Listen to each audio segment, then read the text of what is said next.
what's up YouTube? I hope everybody's having a good day. Having a fire here because I had some real burnout and wanted to finally make a video because it's been a while. I wanted to update you on what I've been up to lately, why I haven't been posting. So if you're new to this channel is about DIY, real estate investing, and just financial stuff that I talk about. Hopefully you like it. Let's jump right into it. So to start off this summer, I had this great idea of starting this little side business, which is in the construction industry. And my thought process was, I do this thing on the side, I have a few guys, and maybe I can utilize them to work on some of my real estate.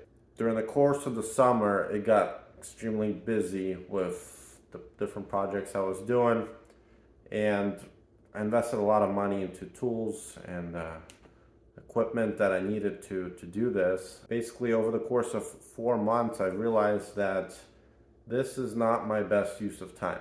The idea was to start this something that would be almost passive, but it ended up being as far from passive as possible. This lesson, what it taught me was to hold on to what you have and be thankful for what you have. The income that I make with my primary job, I'm able to afford my lifestyle, I'm able to pay my bills and invest into things that make sense for me. For business that I was into, it would take me years and years to reach the same level. When you balance things out, you realize that you would have to spend a lot more energy or a lot more resources and basically miss out on a lot of life to get it up to this big level. Aside from this little side quest I had, I did end up buying another property, which I believe I had a video back in July or August about it. And that property, I did hire my crew to do the renovations, which also was another learning curve, is that you have to, when you have people working for you, you really need to supervise them and kind of keep them on pace. And that's one area that I lacked because I was removed from it. So I've learned some lessons in that aspect as well. That property did finally get completed. And that brings us into the next thing that I wanted to talk about today, which is, in my opinion, what's going on in the real estate market today. I've been doing real estate since about 2019. That's when I bought my first dedicated rental property. And ever since, I've been kind of building my portfolio. So I have some experience into the past 5 years of what real estate has looked like. I'll tell you what, during the pandemic was probably the best time you could buy real estate. That was your 2020 getting into 2021. After that, things just started to go through the roof and it became insane. And 2023 has been a very wild ride, especially because of the interest rates. Now, just to put in perspective for those of you who are not familiar, back in 2020, interest rates were at their record lowest, historical lowest. You could get into a 30-year loan under 3% fixed rate, which is amazing. Now we're talking somewhere between 7 and 8.5%, depending on your credit score. Maybe back then you could afford a $300,000 home, where now you can only afford a $180,000 home. So because that payment has grown so much, that gets calculated by your DTI, debt to income ratio. And the market really shifted to very unknown space that we're in right now. I feel like a lot of people who locked into those low rates are hunkered down into the properties that they have.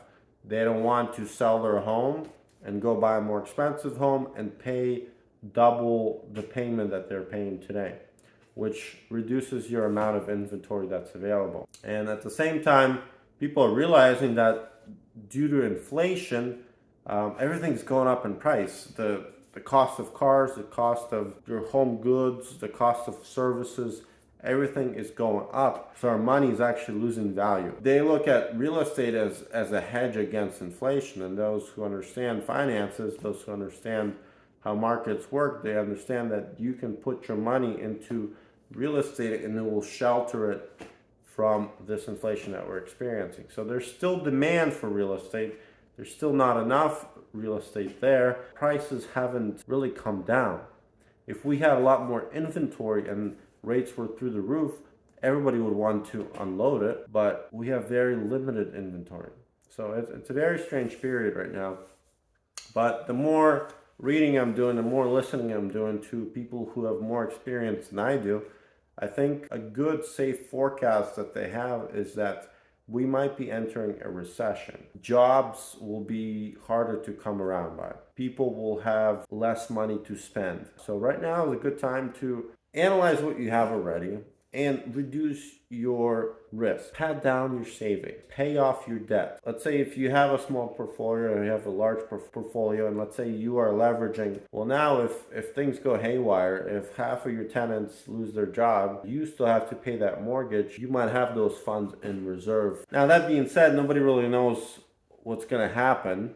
I mean, things could change with, let's say, a new presidential election next year, and we might have a drop in interest rates. The market will get a little bit more steamier. Now, that's the real estate market as in sales. The other end of it I want to talk briefly about is rent. So just something I've observed in the past 2 to 3 months. I'm seeing a lot more properties for rent, and this is very area specific. And I don't see that crazy hot market that we had a year ago, where you could double what you asked for rent from 2 years ago. I'm actually decreasing what I'm asking for rent. And this property I had that I had to evict some folks because they trashed the place. I actually reduced the cost by $100 a month on this property because I was just struggling to get a good candidate. Sorry for the extremely long video. For those who are still here, I appreciate it. I'm back. Hopefully I'll make some more content this week. Subscribe if you haven't yet. Give me a thumbs up if you like this video, if you found it helpful. And we'll see you on the next one. Thanks, guys.